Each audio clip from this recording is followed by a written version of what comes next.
Hey, welcome everyone, and thank you for joining us at Resilience 2020.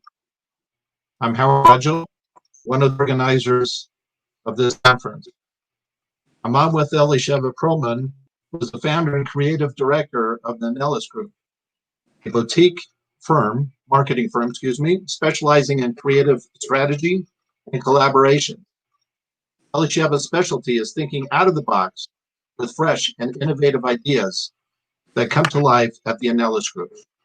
She is known by friends and colleagues to seamlessly merge ideas, campaigns, and unique collaborations, which result in buzz, promotion, and revenue. Thank you, Elisheva. Thank you. Thank you so much, Howard. I'm excited to be here. Looking forward to teaching and sharing some of the tips that I have learned along the way through helping some of our clients be able to explore new territories and be able to help them brand and grow their business, specifically as it applies to the tool of collaboration, which is a unique tool set that, if used correctly, could really help raise revenue and raise awareness and create unique PR opportunities. What I'd like to do today is to be able to walk through some of the processes that have worked, some of the case studies that either we have used within our own company for clients that help them be able to use specifically the platform of collaboration that help their business achieve certain goals, or just global examples of brands that we may all know, and specifically how they may have used the tool of collaboration.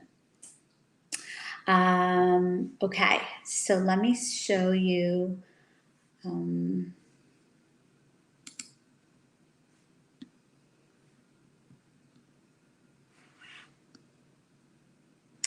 Let's open up.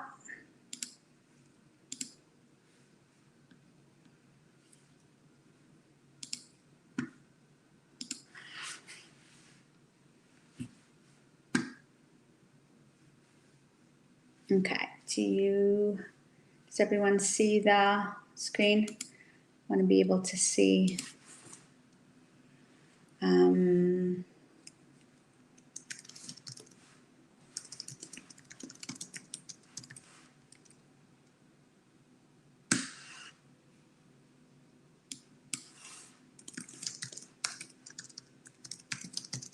Want to see if everyone got on. I see some people are signing on still, so let's just give it a question.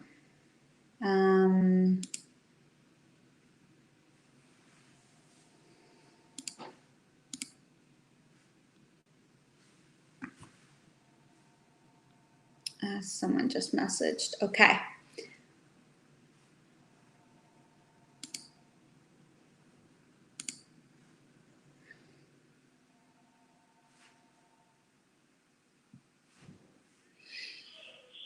Okay, so here we go. Okay, so we're going to talk about today about specifically this topic of how to be able to use the tool of collaboration to be able to grow your business. There's so many platforms and so many ways to be able to do that. Tools that you'll be learning from so many amazing instructors, educators, marketers, designers, the whole gamut.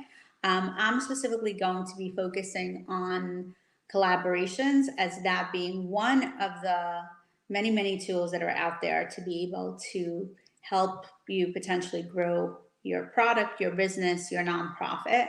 And if anyone has any further questions afterwards, we're going to do a Q&A.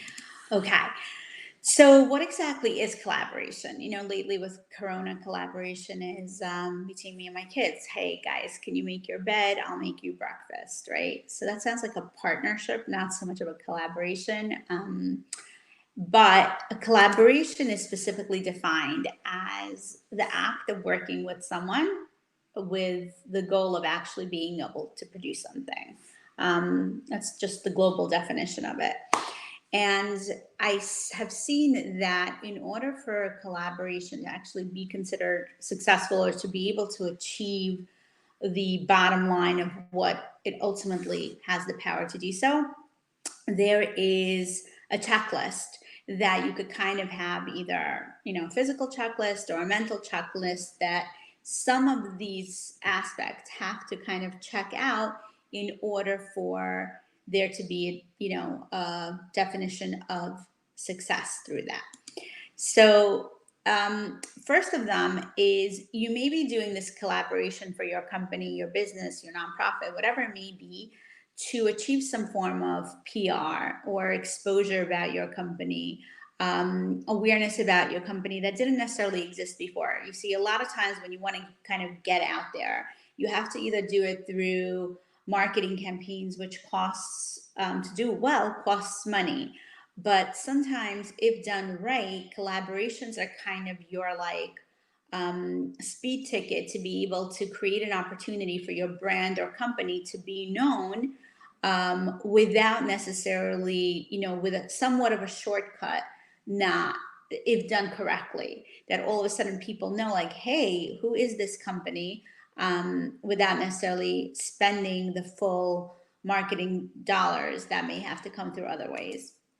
Another reason why someone would go through collaboration is there's a specific demographic of people you want to reach, right? And you wouldn't necessarily have been able to do it otherwise, either because of a price barrier. You can't spend the money to necessarily advertise on billboards or national TV, and you really want to get to them, or because they're very, very hard market to get to, or because you need to be able to be endorsed in order to be recognized. So sometimes collaborating with the party or the company that has sort of their entry to get you there is your ticket. It's kind of like wanting to go to a party that, only the cool girls get into, and all of a sudden that that's one of your sisters or one of your high school friends or one of your neighbors, and they bring you along. All of a sudden you walk into this party with all the girls that you wanted to become friends with right there, and you're standing next to the cool girl, right? So we're not in high school and we're not going by the cool girls club, but it's kind of your direct access into that party that you always wanted to get into but didn't have necessarily an invitation. So that's another reason why you may want to potentially collaborate. You may want to have a chance to work together with certain brands or certain individuals that specifically target the exact same clients as you. Now, you may both be selling two completely different elements, but you're both going for the exact same target market. You're both going for luxury, or you're both going for healthcare, or you're both going for education.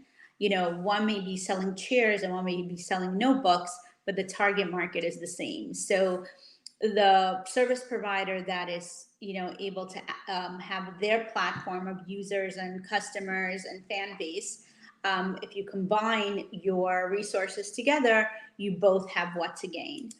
Another aspect of why some may be doing it is you want to be able to actually form relationships with brand owners, business owners, companies that, relationships go a really, really long way. And through, you may be collaborating on a project, but through working together on that particular collaboration and project, you end up forming a relationship, which ends up being something that connects the two of you and could breed a lot more future projects, a lot more working partnerships that could grow into something bigger than you initially started off with. But at the end of the day, obviously, whether it's a business, a product-based or service-based, you're here really, from a financial model in order to be able to grow your revenue. So all this, the checklist that's here is really for the benefit ultimately for you to be able to grow your revenue. So these are just some of the elements to keep in mind. But at the end of the day, it's to be able to have growth in your revenue. But it's important to keep in mind that some of these could be slow building, but eventually, if done correctly, they do end up yielding profit. So slow and steady does win the race. There is an element, it's like a formula, There's algorithms that exist on LinkedIn and Instagram and Facebook. There's also something like a collaboration algorithm, which there's a collaboration gone right, tools and formula that exists and aspects that are put into place that could really take you to the next level, and collaboration gone south, and not Florida South. I'd love to be there now. So let's analyze that a little bit. Customers are very, very sharp. They could smell when something is not authentic quicker than we really think. And when a collaboration doesn't come across, doesn't sense like it's coming to be from a place of really meeting of the minds, and really like, hey, that's a great idea. Like, why didn't I think of putting these two products, these two concepts, these two ideas together? Like, that makes sense. And it comes across seamlessly and authentically. That if yes, then that naturally sets the tone for collaboration going in the right direction. However, if you're just trying to do it in a way that is, forced kind of relationships that doesn't really seamlessly make sense, then the consumer will smell it and be able to sense that this is just, a cynical marketing play, that it's just two companies wanted to make money and are using this platform to be able to do so. So definitely when collaborating with someone, you have to make sure that it's seamless, that it makes sense, that the two parties are collaborating, that there's some kind of similar vibe, energy, tone, mission that resonates, not just because there's a monetary gain. That's a very, very important element of collaboration. Okay, so now that we kind of have this checklist of what potentially could exist, then we could analyze of which platforms could be used in order to have these collaborations come to life. First and foremost, that really a lot of people think of and a lot of companies definitely use is that which is the world of social media, especially and specifically to Instagram. That's something that really is used a lot. And it's kind of come to be known as, collaboration, what we call collaboration playground. So the pro of it is that a lot of social media influencers really are content creators, and they really have the ability to take a product, tell its story, be able to interact with your target market in a way that is known best. And I've seen dozens of experiments where all of a sudden there's a collaboration between a particular company and a cookie, specific ingredient, and you'll see, you're in a grocery store and you see frantic husbands looking for just that specific, brand of cookies because of this collaboration that said, this is the cookie that needs to be used. This is the recipe that used. It's word of mouth and buzz through the collaboration that definitely works. But there is sort of a potential on social media that the word collaboration has become a little bit abused and has become a terminology known for, like, you just want to get free stuff, so you call it, you're collaborating. And that's something to really steer clear of. That you really want to keep in mind that if you're just doing it, as an opportunity of, hey guys, let's just all join together and get a lot of followers, or let's just give away a trip to Europe, or, a great expensive prize and everyone kind of join in. There's no real reason. Remember we spoke about, there's no authenticity of why you're collaborating. You're just collaborating to get a lot of followers. You're just collaborating in order to be able to get money. So that doesn't seem authentic. That doesn't seem real. And whereas you will get a short gain of an immediate influx of followers or some kind of monetary results, this is not what builds a long-standing growth that collaborations have the power to achieve. So I'm going to walk you through 3 specific projects that our company was involved with, where a big part of the success that was used in there was from a medium of collaboration. And in analyzing it, I want to kind of draw upon what were some of those moments that allowed us to say, hey, this is collaboration that helped determine what could have been helpful and needed. So here we go. Kim Kushner, a great client of ours, someone that has become a dear friend, is really a renowned cookbook author. And when she released her third cookbook, I Love Kosher, she wanted to be able to brand the cookbook, to be able to create something that has a sense of buzz, something that will make the consumer excited and resonate and connect with the cookbook more than just walking into a store saying, hey, I need a cookbook. So there were a couple of formulas and strategies that we implemented in helping her achieve that. One of them was through a specific collaboration that was put in place. The collaboration was with a spice guru. His name is Lior Lev Serchaz, and he is really known to exist to be in as what they would call a real spice guru. He doesn't cater to the kosher world, but he is very much known by a lot of, the food bloggers and the kosher food community, as someone who, kind of like is the master spice expert. So the idea here was, why don't we contact him, see if we're able to bring in, in that case, we brought in the OU, we reached out to them, and be able to take his commissary and be able to make it kosher, give it a Hechsher certification, and be able to have him actually create a custom spice blend, which was curated and put together by Kim, together with him, and to create this unique I Love Kosher Kim, collaboration with Lior spice blend. And then to take it, package it, sell it on the website, on Kim's website, in limited quantities, in order to draw traffic to her website, which will then also tell you viewers about the cookbook and could give them an opportunity to buy it.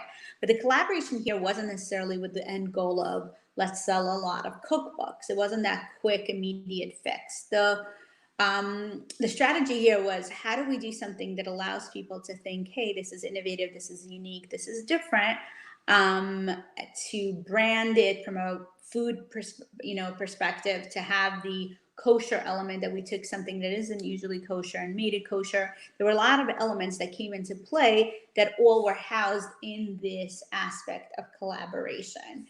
And as a result of it, it really, came to life, and it was sold out. It was sold out actually in 2 days. Gourmet cooks, everyday cooks loved it. They loved the opportunity to be able to taste from something that isn't necessarily could be found on, store shelves throughout. And therefore we're able to now connect. So it was fantastic. It was a fantastic, authentic, on-brand collaboration, what we call collaboration gone right. So let's analyze and talk about what some of the tools here that were used in order for it to, go back and say, hey, well, what made it a success?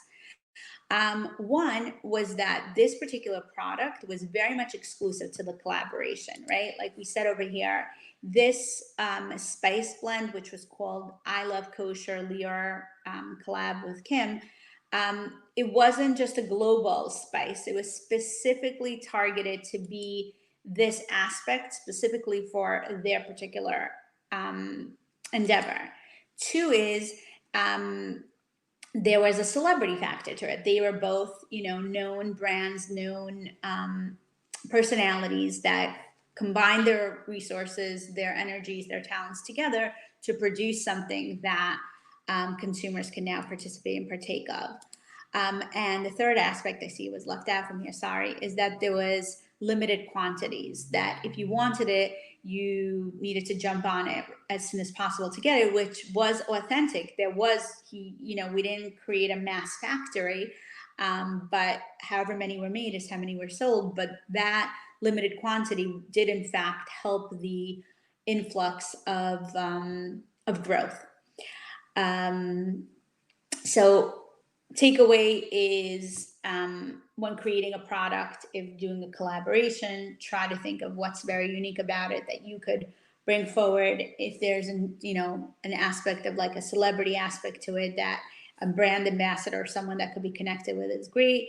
And limited quantities usually work a lot. Okay. The next example that it's good to bring out that I think definitely signifies the aspect of collaboration was a company that is a brand that we love working with, Sari Wigs. They are renowned and international brand that's known by women all over the world as a choice of head covering. And they wanted an opportunity to connect with their target market in a fresh and relevant way.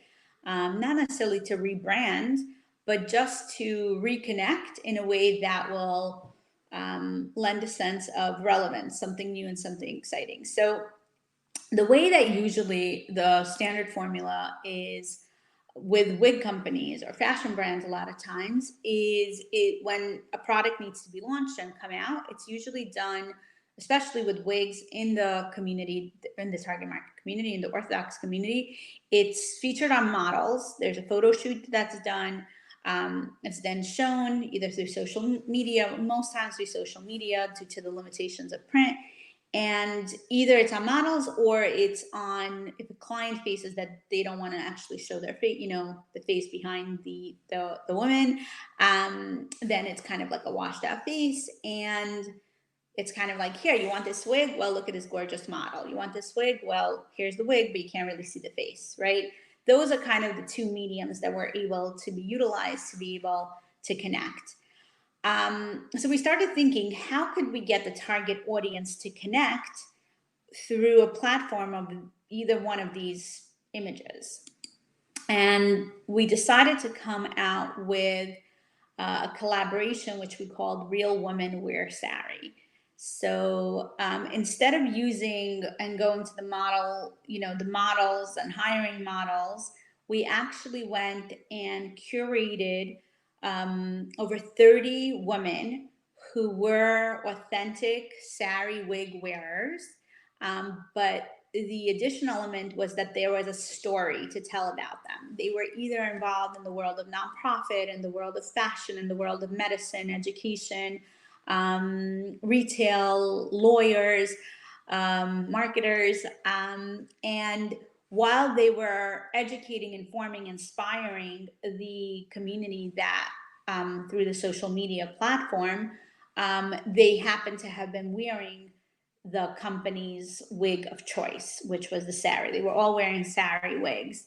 So it was a collaboration between influencers who weren't really official influencers, but their voice, their story was that would resonate for others as a platform of influence, and collaborating these phenomenal women and their stories with the product of sari. Now the collaboration part, why was it beneficial for the woman who decided to come in there?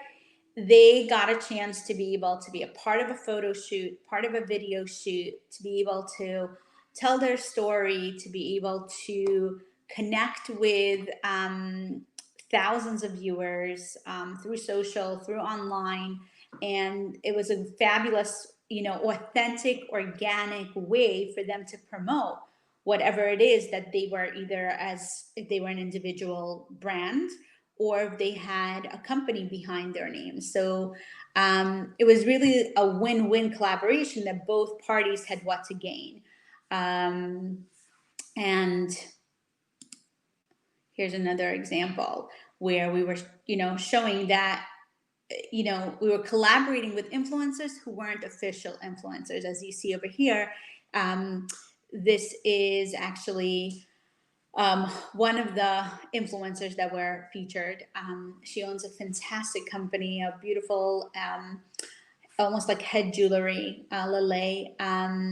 And, you know, as she was talking about how she started her company, that she used to work in an architect firm, and what her process was like in order to start out in her line of fashion and creating fashion accessories for hair, people were intrigued and fascinated by the story part of it.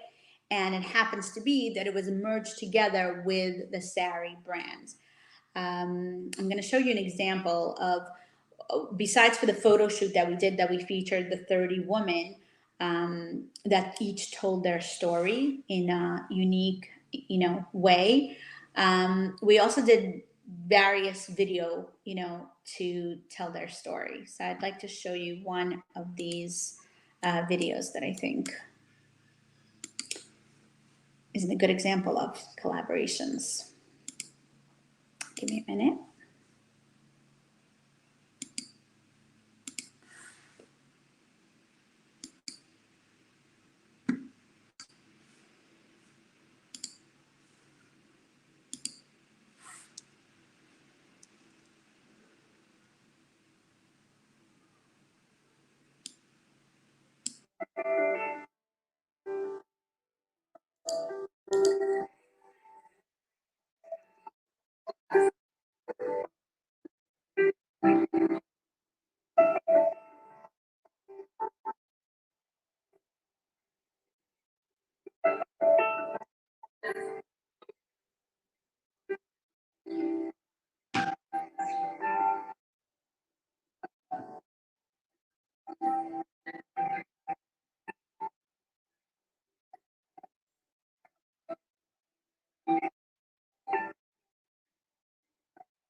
So this was an example of a campaign that featured through videos. I'm going to just pull up the file again that we have here.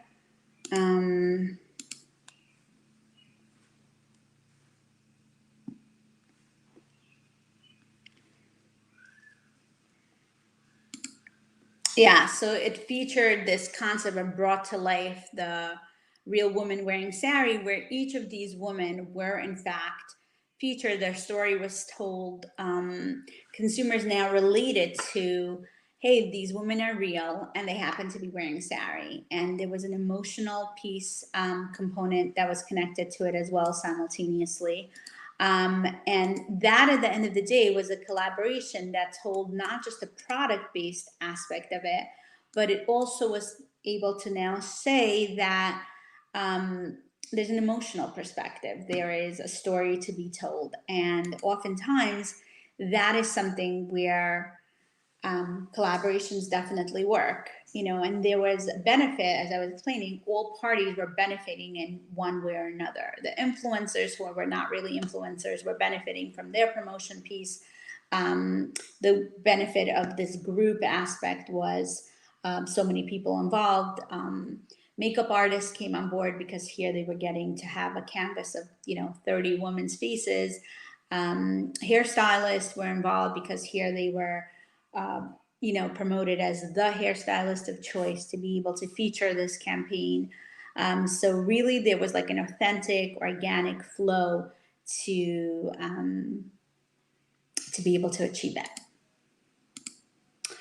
So what were some of the tools? One is think of ways that shift and move people on a deeper level. In our example, it was let's not just show the beauty of the wigs, but let's tell a story. And through telling the story, they also will happen to be wearing wigs. So you could try to see how that could apply in your brand or product, where it's not just like, hey guys, we have amazing water that we sell.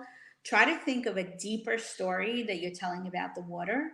And then think of what else within the water could you bring in, whether it's a product, whether it's an ambassador, whether it's a location, whether it's something that you could work alongside with your product that will not just tell the story in collaboration, but go deeper. And then another one is sometimes something that you're trying to promote seems a little bit removed for the particular client. It seems like, oh, that's not really attainable. See, try to think of ways how you could bring a collaboration in place that allows for all of a sudden your product to become something that's reachable. So in this case, it was the hashtag of Real Woman Wear Saree all of a sudden made it like, hey, this is someone like me. This is like the girl next door. This is someone I work with. They're real and they happen to be wearing it. It brought down that element and made it more attainable. So try to think of how you could, through collaboration, be able to use that formula as well of making it something that's attainable to your particular consumer. And then remember, influencers are not always official influencers. And in a way, there's a lot of power to working with those that have not been kind of diluted and always relied upon to endorse.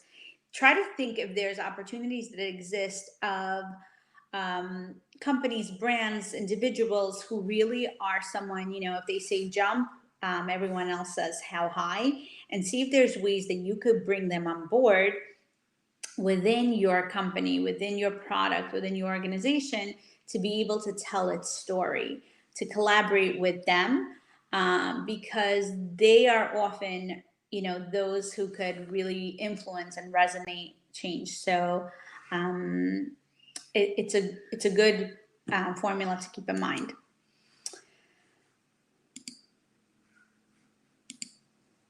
And I'm not sure why it's not showing up.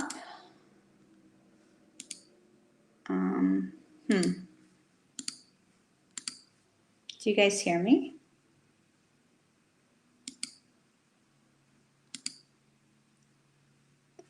Hi, does anyone hear me? Is this working?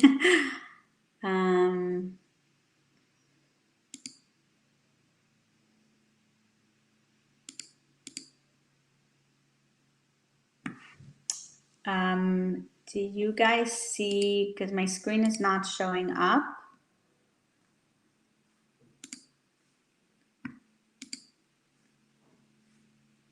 Are my slides showing up? Because I don't see my slides. Sorry.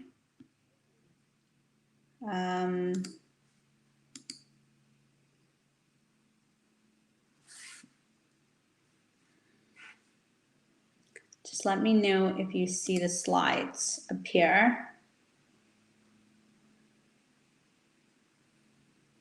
Because otherwise I'll continue without the slides. But if someone could just let me know if you guys see the slides, that would be great.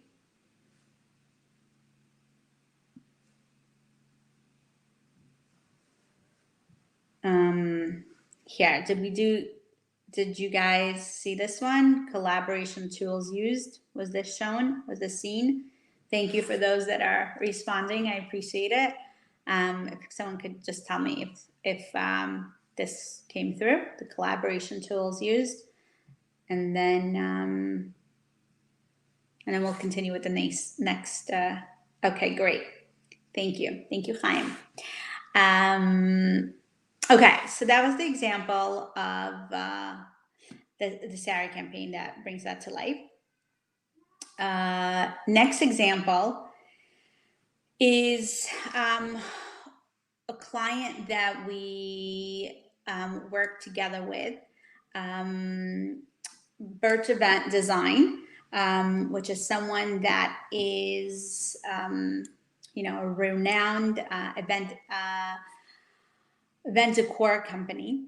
Oh, hi, Kaya. That's so fun. Sorry.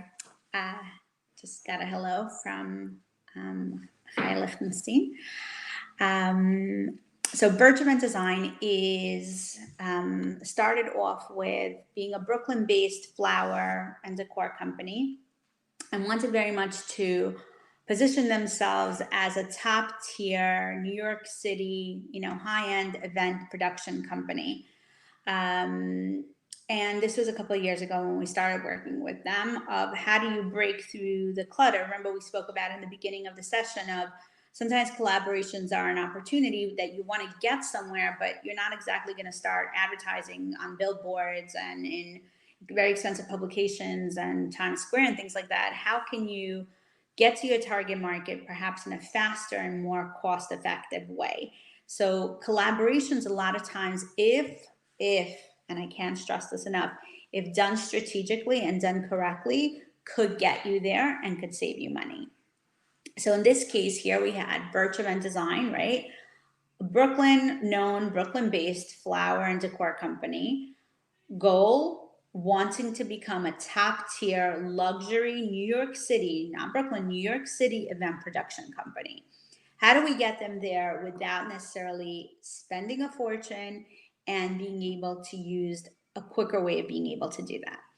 So in this particular collaboration that was put together is we identified an influencer, Elizabeth Savetsky, phenomenal, sweet, wonderful, who had at that point, been a highly influential influencer, specifically targeting very much the New York City crowd along with others. But New York was definitely her hometown, and she had a very, very strong connection and community and fan base with the type of target market that the Birch bride, sort of say, would eventually want to connect with. The other component that was Anthony Vasquez, who is a phenomenal, also New York City based photographer who specialized specifically in weddings, and not just weddings, but high-end wedding photography.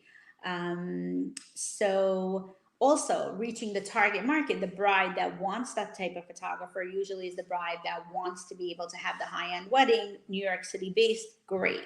So how do we put them all together in a way to be able for the client Birch to be able to, showcase their skills while being able to have an entry point to existing client base that both the influencer Elizabeth and the clients of Anthony would be able to benefit from. Okay, so the first, and as I was saying before, is that you must, in order for us to have jumped ahead to come together to put that collaboration in place, was that we need to identify the goal. And that's a really, really important element, that before you go ahead and make the collaboration, which case here was Birch, Elizabeth, and Anthony, we needed to step back and say, okay, what do you want? You as the client, where do you ultimately want to go? You want to ultimately become a destination spot for luxury New York City, right? So it used to be that they were, as you could see on the left slide, a local Brooklyn flower, primarily flower based, and now grew into so much more than that, as luxury in New York. Great. So we identified our goals. Now, how do we get them there through this collaboration? So here's where this, the big word, and I'm going to digest it with you guys, donate. Okay. We donated Birch services to a photo shoot with Elizabeth. She had over 1,000 followers at that time, and it was captured by Anthony, who was the wedding photographer. Birch built a phenomenal, this is just from one angle, a phenomenal set, that really captured. It was a whole discos theme, and it was captured, it was promoted, it showed up in different platforms, on their social media platforms and in print. And all of a sudden, the followers of Elizabeth and the clients of Anthony started seeing like, hey, who are these Birch guys? What do they do? Started connecting with them, started following them, started, kind of planting in their mind like, oh, this is someone to note. And the reason why I started off with saying donate is that you don't just jump to donate pro bono goods or services unless it comes with strategic element in mind, right? So here the strategy was to get somewhere. As a result of this partnership, I think it was a year and a half, 2 years later, Through that process of time, Birch, together with Anthony, the photographer, they really, their relationship came to life, and they really, took off, and they started doing a lot of work together. Remember, I spoke to you guys initially that collaboration sometimes is not just about product, like collaborating. Sometimes it's collaborating with actual people, and you're doing it to achieve a certain product, but just by working with other people, you end up seeing that you really could work well together. You really could do great work together, and that in itself unites the two. It's a collaboration of two products, two companies, two individuals. You work well together, you end up producing good work and better, and that ends up having you show up and become more relevant. So that in itself is an added layer of collaboration. So in this particular example, as a result of that aspect that Birch donated its services, they ended up connecting with Anthony, working really well together, ended up being noticed by Claudia Ostrey, who is, one of New York's biggest, I think, influencers with over 3 million followers, who their partnership between Birch and Anthony, they ended up, less than 2 years later, ended up doing her wedding, right? Which achieved their goals in being able to position themselves as New York City luxury events. So here, in collaboration tools used, remember that if you're ever doing things that are pro bono, definitely do it with a strategic end goal in mind. Where do you ultimately want to go? Then you donate and give of your time or of your service if it could potentially lead you there. Don't think short term that, hey, if I donate here, I'm going to eventually be able to get right away something. Sometimes it's like planting seeds that ends up coming to fruition down the line. Okay, and 2 is it's very important to collaborate with others who are targeting the same exact demographic as you, but they already achieved recognition. So here was Elizabeth, who had over 100,000 followers. Here was Anthony, who had a huge fan base, but they were all targeting a very, very similar demographic: New York, luxury, and a lot of brides. So if you are going to be doing that, think of that formula as well. Does that make sense? Okay, I hope so. Okay, so let's talk about it. Do collaborations only apply to social media, or could they be used in other platforms? Social media, for sure, is a very strong platform to be able to do it, creatively, to do it in a way that naturally engages and connects you with others, allows your product to shine. I can't speak enough about its strengths. But let's talk about some brand collaborations that are win-win for brands and consumers. Remember, collaboration has to be mutually beneficial, that don't necessarily exist only in the world of social media. Uber. Okay, so in about 2014, Uber and Spotify came out at a similar time. And each of them were, very much on trend, kind of cool names, cutting edge startups that were each, promoting something else. Spotify for its music, Uber for its ability to be able to get you anywhere. So the question here was, how do we make this match made in heaven, where they were able to, someone that was listening to Spotify and enjoying the music, usually before that, they would get into the car, and then all of a sudden they would have to listen to whatever the driver was listening to.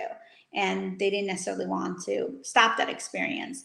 So they came up with a partnership that someone who was ordered an Uber could connect their Spotify account, and then select from their Spotify playlist while either waiting for the Uber or when the Uber arrived, right? So what was the genius behind it? First of all, they were both targeting a very, very similar demographic. They were both starting out at the time, and they wanted to come out with a bang to be able to position themselves as, who are these guys, so to say. So they tapped into that. They were both offering complementary services of being able to go into each other's fan base. And because they were just starting out, and in this particular, aspect, it generated a huge amount of buzz in the tech world, of saying, like, hey, you could now get into your Uber, continue listening to this music. It gave them a lot of free publicity, a lot of buzz. So, and it led, because they were targeting the same kind of millennial crowd, it led a lot more users to Spotify, and gave Uber's demographic this aspect of branding themselves as like, look, you get an Uber, it's not just about getting you to where you need to go, but it's about the unique experience.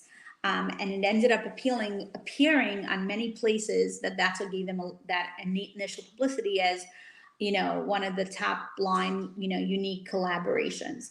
So the thing to think about from a perspective of growth for a company is, are there any companies in your industry, that they offer some kind of complimentary service, and by you stepping in, you'd be able to enhance that? That's one thing to think about. And two, is there anything that your particular company or brand does that if you combine it with someone else, it would allow the media to say, hey, that's sensational, that's amazing, that's phenomenal, we're going to cover that. Because collaborations, just by joining, with another idea or another company, that in itself could allow for buzz to be created. I'm just going to kind of run through some of the next slides quickly, because I see we're running out of time, just for you to see the sense of it. Jeffrey Campbell, a shoe company that was very, very popular. Everyone wore that kind of shoe. And Black Milk was basically a platform that, I don't want to necessarily call it a platform, but it was a trend that galaxy prints were really, really in style at the time. So these here was two trends happening simultaneously, right? Shoes that were very on trend and prints that were very on trend. So imagine taking two trends and bringing them together in one product. That's like a game changer. So the reason why this particular example worked is that it was a natural, two is better than one, to be able to place together. So for you as an insight is, try to identify what trends are emerging right now, whether in fashion and medicine and healthcare and education and charity and whatever it is. And can you think of a way that you could take these two trends together, and through combining them, it makes it even a bigger trend? And then you could think another way is, what are fans, like those that are your consumers, your subscribers, your shoppers, whoever it is, what are they specifically looking out for that is a trend that you could also combine it with something else to make it even bigger? Again, there's so much more to say about this, but that's a formula of how strategically you could think about it. Another really, really phenomenal collaboration, I think, in my opinion, one of the best co-branding campaigns, is Pottery Barn, which is a furniture store, and Sherwin-Williams, which is paint.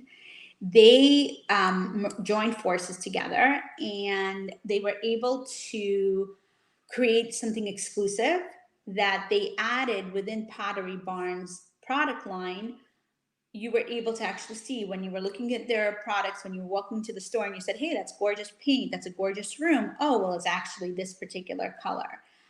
They could now coordinate, customers could now coordinate paint colors that they were able to actually see, not just envision on small little paint chips. So it was a natural, cohesive way of combining, right? So again, takeaway and what we could learn from it is that if there's something which naturally happens in the buying process of what you're selling, that could allow an opening to bring in another product. So if you're a furniture store, when you're showing beds, you can't just put an empty bed. It needs linen. So is there a linen company that you could collaborate with? So linen needs beds in order to showcase itself. So is there a partnership that you could think of that would allow it? If you're a florist, in order for flowers to look well and beautiful and really to show up, you need vases. Is there a vase company that you could, let's say, collaborate with to give something even better? If you could think of a trend on top of that, that takes you to a whole other level, right? Food stylists, they need props. You could it's like making matches. So thinking in that kind of formula is what allows you to think of how you could collaborate. But remember, with strategy, always strategy first, not just like, hey, florists and vases, how can we do something free? No, where does that florist, where does that furniture store ultimately want to go? Which linen company can they connect with that will take them with where they need to go? That's a formula for a successful collaboration, right? Casper and West Elm, another co-branding campaign which used the power of collaboration. Casper is a mattress company that you could buy. They do a whole unboxing thing of their mattresses, and even though they have a free return policy and everything, still people were scared to get it. West Elm is a furniture store, right? They don't sell mattresses, hey, but they target the exact same consumer. Why not join forces? We target the same consumer. We offer different products. Let's think of a unique way to be able to join forces and be able to do that. This one was a fun one. BMW, excuse me. BMW is a real luxury car, and Louis Vuitton is real luxury baggage, pocketbooks, things along those lines, right? So you would think, what does a car have to do with pocketbooks or suitcases and things along those lines, right? But when you start breaking it down and seeing its common denominator, both are in business of travel, both are luxury brands, both are really well known, and specifically high quality and craftsmanship. So BMW it came up with this idea that they made their trunk specifically fit every piece of luggage of Louis Vuitton, and that created a sense of buzz. Again, a lot more to say on how they went about it, but short of time, so I'm just going to continue going through these slides. But again, they started thinking, even though you would never think car and a fashion brand like Louis Vuitton, what can you do to create a common ground that applies to both products, only if they target the exact same target market, right? Someone who's shopping for a BMW would probably be able to afford Louis Vuitton, or would be at least interested in hearing it. So think like that. Think of what creative collaborations could come with that. Just to run through it, what we're in whether it's in the examples that our company put together, collaborations, or brands that we just went through, what were some of the factors that made these collaborations work and work well? Either it was through strategy and complementary service, right, that helped brand growth.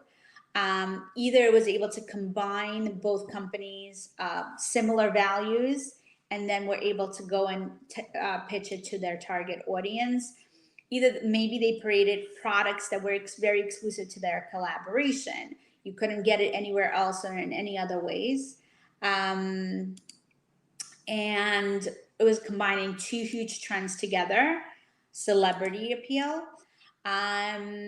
And another thing that I really want to bring about when talking about all these things is that social and branding collaborations are really powerful, as we all saw. All these brands, all these companies, they really were able to achieve so much, and there's really, really great strategy to be able to do that. But don't ever, ever, ever underestimate the power of human collaboration. When you're at a networking event or even at a social event, we're so quick to be able to pull out our phone, to text, to WhatsApp, to communicate with anything but what's happening right there in the moment. And there's so many missed opportunities that could happen as a result of that. The person that's sitting right next to you, the person that's sitting to the other side of you, the person across from you, within that sphere of, interaction, that in itself is the ultimate potential power of collaboration that I see time and time again used to its advantage or completely, kind of wasted. And I really urge you all to be able to use the inspiration from the examples noted earlier, but not to miss the golden moments that exist within human aspect. You never know what you may talk about, that you could talk, share an experience or something that you have a connection with, which leads to something else, which leads to something else. I've seen it work like magic. So definitely jump into it. And I always love this quote especially when it comes to collaboration. If you want to go fast, you go alone. But if you want to go far, you go together. And that I really, really think is one of the tools that, together with the other aspects we spoke about, that really could help you collaborate with strategy and revenue in mind. I hope that this was helpful and beneficial. And I don't know if we have any time left for questions, but if anyone has anything, I'm happy to be able to chime in and be able to answer.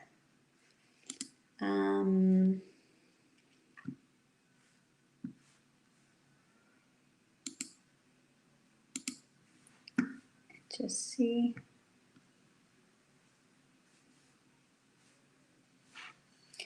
I see someone made a point that